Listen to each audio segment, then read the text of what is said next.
ನಿಮ್ಮನ್ನು ಬೆಟ್ಟದ ಎತ್ತರಕ್ಕೆ ಏರಿಸೋದು ಮನಸ್ಸೇ, ಮತ್ತು ಕೊಳ್ಳಕ್ಕೆ ಇಳಿಸೋದು ಮನಸ್ಸೇ. ಯುದ್ಧ ಮಾಡುವಾಗ ಮಾಡೋದು ಮನಸ್ಸೇ, ಮುಂದೆ ಕಷ್ಟಪಡೋದು ಮನಸ್ಸೇ. ಎಷ್ಟು ಆಶ್ಚರ್ಯದ ಅದ. ಎಂಥ ಮನಸ್ಸನ್ನು ಸ್ವಚ್ಛ ಮಾಡೋದು, ಅದರಾಗ ಕೆಲವು ಕಾಲುಷ್ಯಗಳಿವೆ. ಅಂಥ ಒಂದು 4 ಕಾಲುಷ್ಯ ನಾವು ನೋಡಿಲ್ಲ. ಈಗ 4 ಕಾಲುಷ್ಯ ನೋಡೇವಿ. ತೃಷ್ಣೆ ಅಲ್ಲ, ತಿರಸ್ಕಾರ, ಅಲ್ಲಿಂದ ಮನೋ ದೌರ್ಬಲ್ಯ, ನಿನ್ನೆ ವ್ಯಾಮೋಹ ಎಂದು ಒಂದಿಷ್ಟು ವಿಕ್ಷೇಪ. ಮನಸ್ಸು ವಿಕ್ಷಿಪ್ತವಾಗ್ತದೆ, ಮೇಲ ವಿಕ್ಷಿಪ್ತವಾಗ್ತದೆ. ವಿಕ್ಷೇಪಗೊಳ್ಳೋದು ಅಂದರೆ ಪ್ರಕ್ಷೋಭಗೊಳ್ಳೋದು. Becomes disturbed, perturbed. ಏನನ್ನಾದರೂ ನೋಡಿ ಮನಸ್ಸು ಸುಮ್ಮನೆ ಇರೋದಿಲ್ಲ, ಅದು ಪ್ರಕ್ಷೋಭಗೊಳ್ತಾ ಹೋಗ್ತದೆ, ಆವೇಶಕ್ಕೆ ಒಳಗಾಗ್ತದೆ. ಅಂಥ ಮನಸ್ಸಿನಿಂದ ಏನನ್ನ ಸಾಧಿಸಲಿಕ್ಕೂ ಸಾಧ್ಯ, ಏನನ್ನೂ ಸಾಧಿಸಲಿಕ್ಕಾಗೋದಿಲ್ಲ. ಮನಸ್ಸು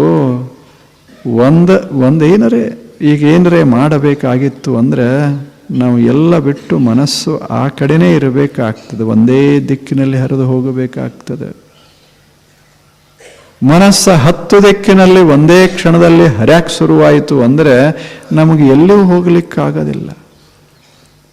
ಈಗ ನಾವು ಮುಂಬೈಗೆ ಹೋಗಬೇಕು ಅಂದರೆ ಉತ್ತರ ಕಡೆ ಹೋಗಬೇಕು, ಅಥವಾ ವಾಯವ್ಯದ ಕಡೆ ಹೋಗಬೇಕು.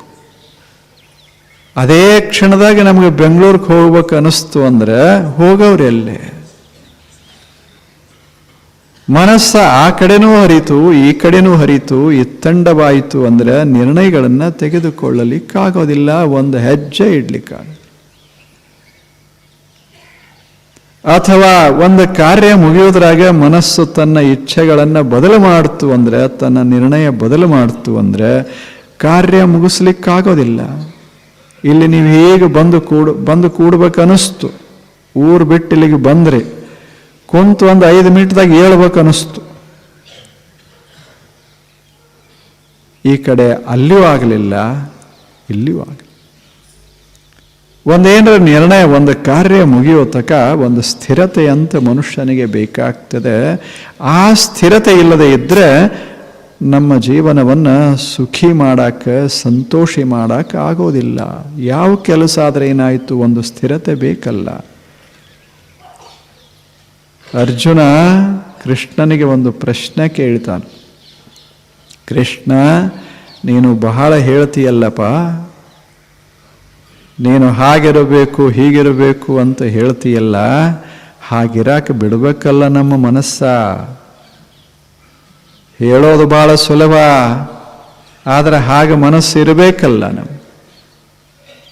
ಆತ ಹೇಳ್ತಾನೆ, ಅರ್ಜುನ, ಚಂಚಲಂ ಹಿ ಮನಃ ಕೃಷ್ಣ ಪ್ರಮಾಥಿ ಬಲವತ್ ದೃಢಂ ತಸ್ಯಾಹಂ ನಿಗ್ರಹಂ ಮನ್ನೆ ವಾಯೋರಿವ ಸುದುಷ್ಕರಂ. ಇನ್ನೇನು ಹಿಡಿಯೋದದ? ವಸ್ತುಗಳನ್ನು ನಿಲ್ಲಿಸಬಹುದು, ಆದರೆ ಮನಸ್ಸನ್ನು ನಿಲ್ಲಿಸೋದು ಹೇಗೆ ಸಾಧ್ಯ ಅದ ಹೇಳಿ? ಯಾಕೆ? ಇದರ ಸ್ವಭಾವವೇ ಚಂಚಲ. ಚಂಚಲಂ ಹಿ ಮನಃ ಕೃಷ್ಣ. ಮತ್ತೆ ಹೆಂಗದ?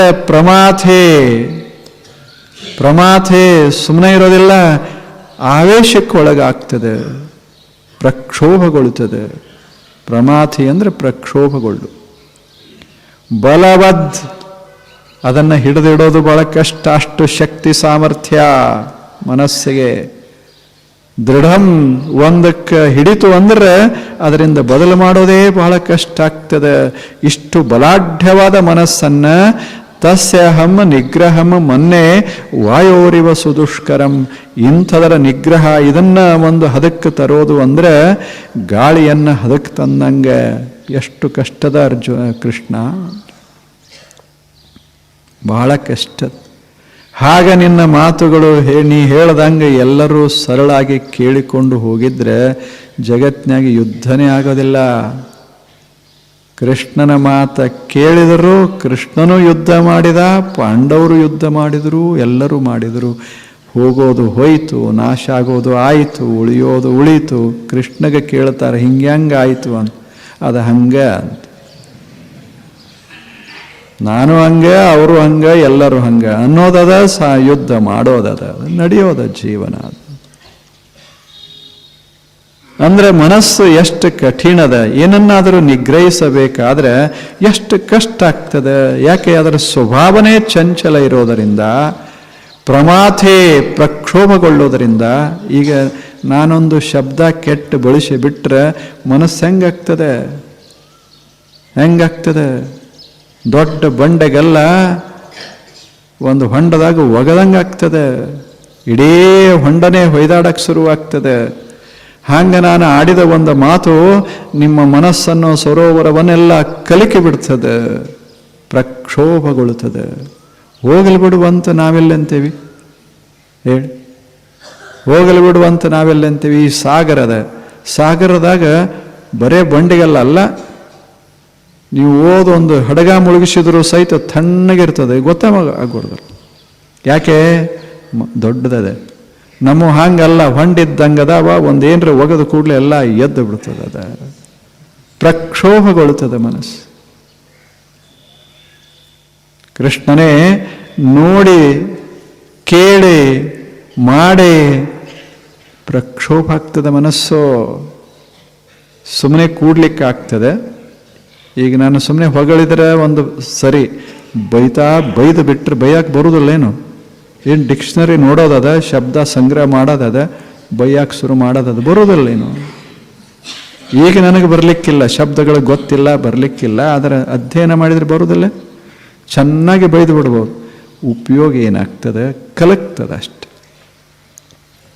ಇಡೀ ಜನಾಂಗ ಅದರ ಮನಸ್ಸಿನ ಕ್ಷೇತ್ರದ ಅಲ್ಲ, ಮನಸ್ಸಿನ ಜಗತ್ತ, ಅದು ಕಲಕ್ತದೆ. ಪ್ರಕ್ಷೋಭಗೊಳ್ಳುತ್ತದೆ, ಭಯಂಕರವಾಗ್ತದೆ. ಮುಂದೆ ವಿನಾಶಕ್ಕದ ಕಾರಣವಾಗ್ತದೆ. ಸಣ್ಣ ಸಂಗತಿ ವಿನಾಶಕ್ಕೆ ಕಾರಣ ಆಗ್ತದೆ. ಅಷ್ಟು ಪ್ರಕ್ಷೋಭಗೊಳ್ಳುತ್ತದೆ ಮನಸ್ಸು.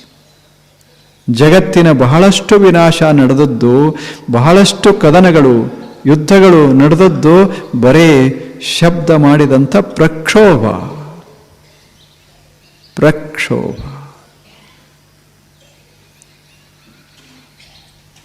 ನೀವು ಯಾವುದೋ ಒಂದು ತಗೊಳ್ಳಿ, ಯಾವ ಒಂದು ಘಟನಾ, ಸುಮ್ಮನೆ ನಾಟಕ ಅಂತ ಇಟ್ಟುಕೊಳ್ಳಿ. ನಾಟಕದಾಗ ಎಲ್ಲರೂ ಚಂದ ಮಾತಾಡ್ಕೋತಿದ್ರೆ ನಾಟಕ ಆಗ್ತದೆ ಹೇಳಿ? ಒಬ್ಬ ಯಾವ್ರೆ ನಡು ಬರಬೇಕು, ಅವ ಏನರೇ ಅನ್ನಬೇಕು, ಹಿಡಿಸ್ಲಾರದ್ದು, ಅಲ್ಲಿಂದ ಪ್ರಕ್ಷೋಭ ಶುರುವಾಗ್ತದೆ. ನೋಡೋರಿಗೆ ಮಕ್ಕೊಂಡ ಅವ ಸಹಿತ ಎದ್ದು ಬಿಡ್ತಾನ. ಹೇಳಿ, ಇನ್ನು ಶುರುವಾಯಿತು, ಎಲ್ಲ ಇನ್ನು ಶುರುವಾಯಿತು. ನೀವು ಯಾರೇ ನಿಮ್ಮ ಮನೆಯೊಳಗೆ ನೀವಿದ್ರೆ, ಆರಾಮಾಗಿದ್ರೆ, ಬಾಗಿಲು ತೆರಿಲಾರ್ದಂಗೆ ಆರಾಮ್, ನಿಮ್ಮ ಜಗಳಿರಲಿ, ಸಂತೋಷ ಇರಲಿ, ಎಲ್ಲ ಒಳಗೆ ಹಂಚ್ಕೊಂಡು ಮಾಡ್ಕೊಂಡು ಸಂತೋಷವಾಗಿದ್ದರೆ ನಿಮ್ಮ ಮನೆ ಹತ್ರ ಬರ್ತಾರೆ ಯಾರು? ಅಕಸ್ಮಾತ್ ಬಾಗ್ಲ ತೆಗೆದು ಹೊರಗೆ ಬಂದು ಒಂದು ಜಗಳ ಶುರು ಮಾಡ್ರಿ, ಊರು ತುಂಬ ಜನ ಇರ್ತಾರೆ, ಇಲ್ಲಿ ಎಲ್ಲರೂ ಅಲ್ಲಿಗೆ ಬರ್ತಾರೆ. ಒಳ್ಳೇದಕ್ಕೆ ಬರೋದಲ್ಲ, ಏನಾರೆ ಗದ್ದಲ ಆತಂದ್ರೆ ಬರ್ತಾರೆ. ಗದ್ದಲದಾಗ ಮಜಾ ಇರ್ತದ. ಈ ಗದ್ದಲ ಮಾಡೋದೇ ಮನಸ್ಸ ಇರಬೇಕಲ್ಲ. ಅಂಥ ಈ ಮನಸ್ಸ ಏನದ ಚಂಚಲ, ಇದಕ್ಕೆ ಚಂಚಲ ಅಂತ ಕರೆದಾರೆ. ಪ್ರಮಾಥೆ ಬಲವತ್ ದೃಢಂ. ಏನು ತಿದ್ದುತ್ತೀಯ ಅಂದ ಯಾರು? ಅವ ಕೃಷ್ಣ ಹೇಳ್ತಾನ, ಹೌದು, ನೀ ಹೇಳೋದು ಬಹಳ ಸತ್ಯ ಅದ. ಚಂಚಲಂ ಹಿ ಮನಃ ಕೃಷ್ಣ ಅಂತ ಹೇಳದಿಯಲ್ಲ, ಬಹಳ ಸತ್ಯ ಅದ. ವ್ಯವಸಾಯಾತ್ಮಿಕ ಬುದ್ಧಿ ಏಕೇಹ ಕುರುನಂದ ಬಹುಶಾಖಾ. ಎಷ್ಟು ಚಂದ ಹೇಳ್ತ. ವ್ಯವಸಾಯಾತ್ಮಿಕ ಬುದ್ಧಿ ಏಕೇಹ ಕುರುನಂದನ ಬಹುಶಾಖಾ ಅನಂತಾಶ್ಚ ಬುದ್ಧಯ ಅವ್ಯವಸಾಯಿನ. ನೋಡು ಅರ್ಜುನ, ಈ ಜಗತ್ನಾಗ ಇಬ್ಬರದಾರ. ಒಬ್ಬ ವ್ಯವಸಾಯಿ, ಇನ್ನೊಬ್ಬ ಅವ್ಯವಸಾಯಿ. ವ್ಯವಸಾಯಿ ಅಂದರೆ ಜೀವನಕ್ಕೆ ಒಂದು ಉದ್ದೇಶ, ಒಳ್ಳೆ ಉದ್ದೇಶ ಇಟ್ಕೊಂಡು ಇದನ್ನು ಸಾಧಿಸೇ ತೀರಬೇಕನ್ನುವ ಮನೋಭಾವ ಉಳ್ಳವ ವ್ಯವಸಾಯ ಇದನ್ನು ಮಾಡಬೇಕು. ಇಲ್ಲ ಎಲ್ಲಿ ಮಾಡಿದಾರಲ್ಲ, ಇದೊಂದು ಮೈದಾನ ಮಾಡಿದ್ದಾರೆ, ಎಷ್ಟು ಚಂದದೆ, ಮನ್ಯಾಗ ಹಿಂಗಾಗ್ತದೇನೋ ಕುಂತ್ರೆ ಎಷ್ಟು ಮೆತ್ತಗ ನೋಡಿದವ್ರಿಗೆ ಕೂಡಿರ್ಬೇಕನ್ನಿಸ್ತದೆ, ಹಂಗದ, ಅಷ್ಟು ಚಂದದೆ. ಹೀಗೆ ಮಾಡಬೇಕು ಅಂತೇನು ಒಂದು ಮನಸ್ಸು, ಬಟ್ ಯಾರು ತುಳಿಲಿ ಮಾಡಲಿ ಕಿತ್ಲಿ ಏನು ಮಾಡಿದರೂ ಸಹಿತ ಅದನ್ನು ಮಾಡೇ ತೀರಬೇಕಂತ ಒಂದು ಮನಸ್ಸು, ಅದಕ್ಕೆ ವ್ಯವಸಾಯಿ ಮನಸ್ಸು ಅಂತ ಕರೀತಾರೆ. ಆಗೋದಿಲ್ಲೇನು, ಮನೆಯೊಳಗೆ ತಾಯಿ ಇರ್ತಾಳೆ, ಮಕ್ಕಳಿರ್ತಾವೆ ಸಣ್ಣ ಸಣ್ಣ, ಅವು ಹೊಲಸು ಮಾಡ್ತಾವ, ಚೆಲ್ತಾವ, ಏನರೇ ಮಾಡ್ತಾವ, ಎಲ್ಲ ಮಾಡ್ತಾವ. ತಾಯಿ ಒಂದು ನಿರ್ಣಯ ಮಾಡಿರ್ತಾಳೆ, ಅವು ಎಷ್ಟೇ ಮಾಡಿದರೂ ಸಹಿತ ಮನೆಯನ್ನು ಸ್ವಚ್ಛ ಇಡಬೇಕು ಅಂತ ಹೊರಟ್ಲು ಅಂದರೆ ವ್ಯವಸಾಯಿ.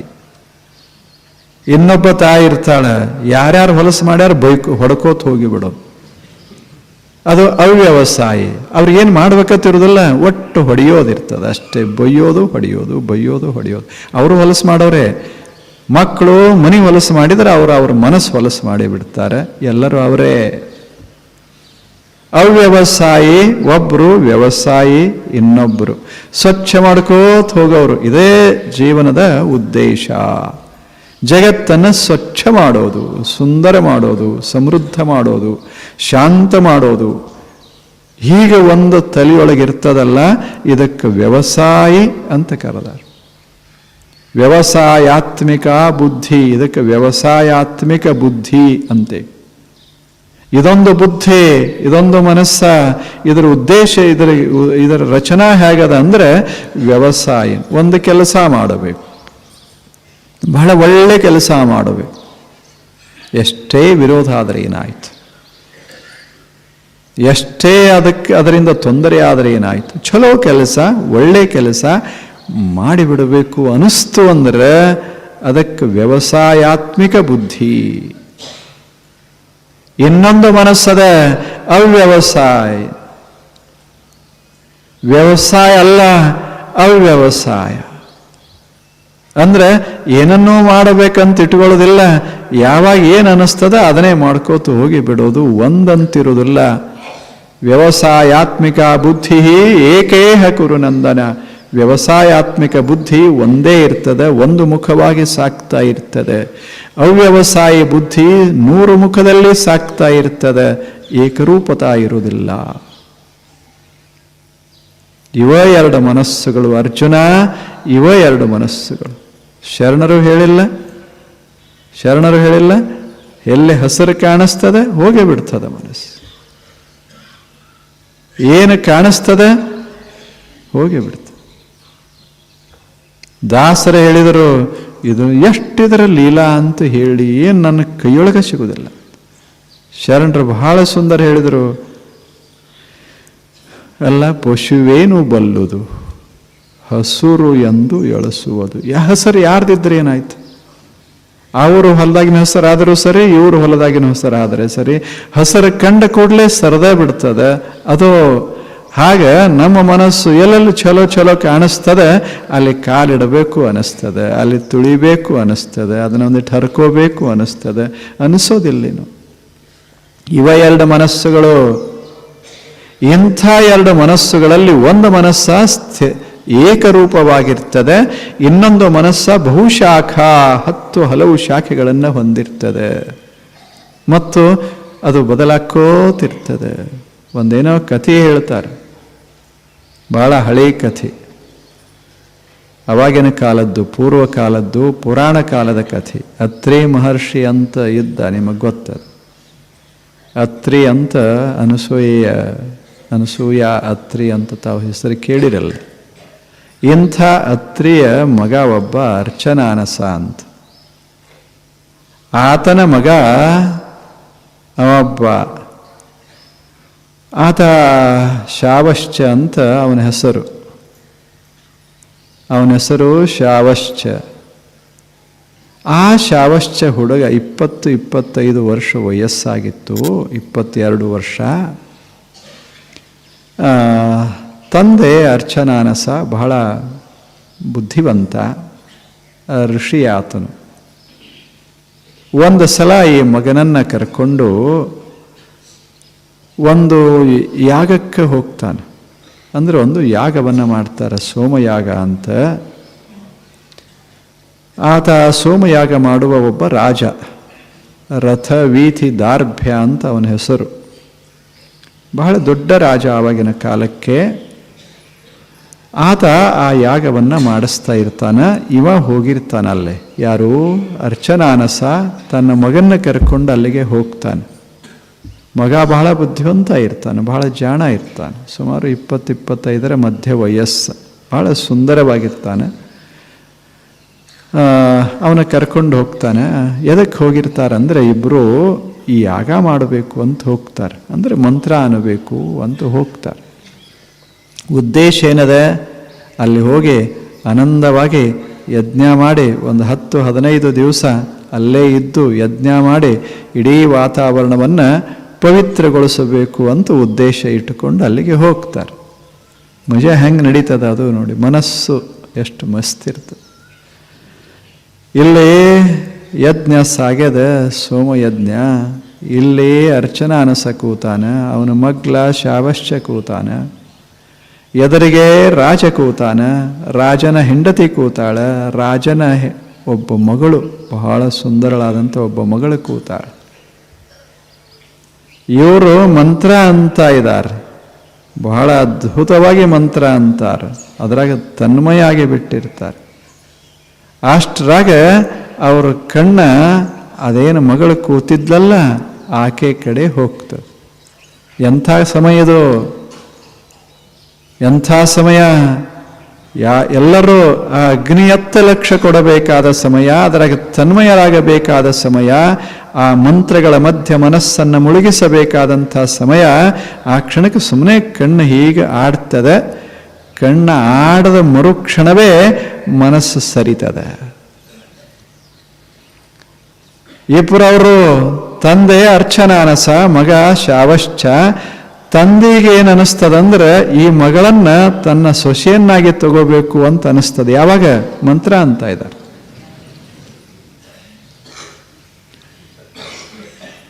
ಆ ಹುಡುಗನಿಗೆ ಅನಿಸ್ತದ, ಆದ್ರೆ ಈ ಮಗಳನ್ನೇ ಆಗಬೇಕು ಅಂತ ಅವನಿಗೆ ಅನಿಸ್ತದೆ. ಎದಕ್ಕೆ ಬಂದಾರೆ? ಬರ್ದಾರೆ ಇದನ್ನ ಕಥೆ, ವ್ಯಾಸ ಬರ್ದಾನ. ಋಷಿಗಳವರು ತಂದೆ ಮಂತ್ರ ಅನ್ನಕ್ಕೆ ಇವನ್ನ ಕರೆಶಾನ. ರಾಜ ಅನ್ಕೋತ ಮಸ್ತಾಗಿ ಅದನ್ನು ಅನ್ನುವಾಗ ಮನಸ್ಸು ಹರಿದು ಈಕೆಯನ್ನ ಮಗನಿಗೆ ತಗೋಬೇಕು ಅಂತ ನಿರ್ಣಯ ತಗೊಂಡ. ಎಷ್ಟು ಮಜಾ ಅದ ನಿರ್ಣಯ! ಯಾವಾಗ? ಇವಾಗ ಇನ್ನ ನಡು ಬಿಡು ಇದ್ದಾಗಲ್ಲ, ಮಧ್ಯಾಹ್ನದ ಬಿಡು ಇರ್ತದಲ್ಲ ಅವಾಗಲ್ಲ. ಯಾವ ಕ್ಷಣದಾಗ ಯಜ್ಞದಾಗ ತನ್ಮಯ ಆಗಬೇಕೋ ಆ ಕ್ಷಣದಾಗ ಮನಸ್ಸ. ವ್ಯವಸಾಯಾತ್ಮಿಕ ಬುದ್ಧಿ ಏಕೇಹ ಕುರುನಂದ ಬಹುಶಾಖಾ. ಗಿಡಕ್ಕೆ ಅನೇಕ ಶಾಖೆಗಳು ಇದ್ದ ಹಾಗೆ ಬಹುಶಾಖಾ, ಮನಸ್ಸ ಹಲವು ಶಾಖೆಗಳಾಗಿ ಹರಿದಾಡ್ತ. ಇಷ್ಟಕ್ಕೆ ಕಥೆ ಮುಗಿಲಿಲ್ಲ, ಅದು ವೈಶಿಷ್ಟ್ಯ. ತಂದೆ ತಗೊಂಡೇ ತೀರಬೇಕಂತ ವಿಚಾರ ಮಾಡಿದ. ಅವ ಮನಸ್ಸನಾಗ ಅನ್ನಕ್ಕೆ ಶುರು ಮಾಡಿದ. ಯಾವಾಗ ಈ ಅನ್ನೋ ಮಂತ್ರ ಮುಗಿದಿತ್ತು, ಯಾವಾಗ ರಾಜ ಹೇಳೇನು. ಒಂದು 8 ದಿವಸ ತಡ ಮಾಡಲಿಲ್ಲ. ಕಂಡ ಕ್ಷಣವೇ ಮುಗಿಸೋ ಯೋಜನೆದಾಗ ಹೋದರೆ ವಿನಃ ಅದನ್ನು ಸಂಪೂರ್ಣ ಮಾಡಬೇಕಂತ ಆಗಲಿಲ್ಲ. ಬಂದದ್ದು ಯಜ್ಞ ಮಾಡಾಕ, ಹೊರಟಿದ್ದು ಲಗ್ನ ಮಾಡಾಕ. ನಮ್ಮದು ಹಂಗೆ. ಈ ಜಗತ್ತಿಗೆ ನಾವು ಬಂದಿದ್ದು ಇದಕ್ಕೆ, ಮಾಡೋದು ಮಾತ್ರ ಬೇರೆನೆ ಮಾಡಕ್ಕೆ ಹೊರಟೀವಿ. ಜಗತ್ತು ಯಾಕೆ ಬಂದೇವಿ? ಆರಾಮಿರಬೇಕು, ಒಂದು 100 ವರ್ಷ ತಣ್ಣಗಿರಬೇಕು. ಜೀವೇಮ ಶರದಶತಂ ಪ್ರಬ್ರವಾಮ ಶರದಶತಂ ಪಸ್ಸೇಮ ಶರದಶತಂ ಅಧೀನಾಹ ಶ್ಯಾಮ ಶರದಶತಂ. 100 ವರ್ಷ ಇರಬೇಕು. ಶರತ್ ಅಂದ್ರೆ 100 ಶರದ್ ಋತುಗಳ ಕಾಲ. ಈಗ ಬರ್ತದಲ್ಲ, ನಾಳೆ ಬರ್ತದಲ್ಲ, ಅದು ಶರದ್ ಋತು, ಅಕ್ಟೋಬರ್ದಾಗ ಬರೋದು. ಶರದ್ ಬಹಳ ಸುಂದರವಾದ ಋತು. ಈಗ ಹೆಂಗದಲ್ಲ ಇಂಥ ಸುಂದರ ವಾತಾವರಣ. ಇಂಥ 100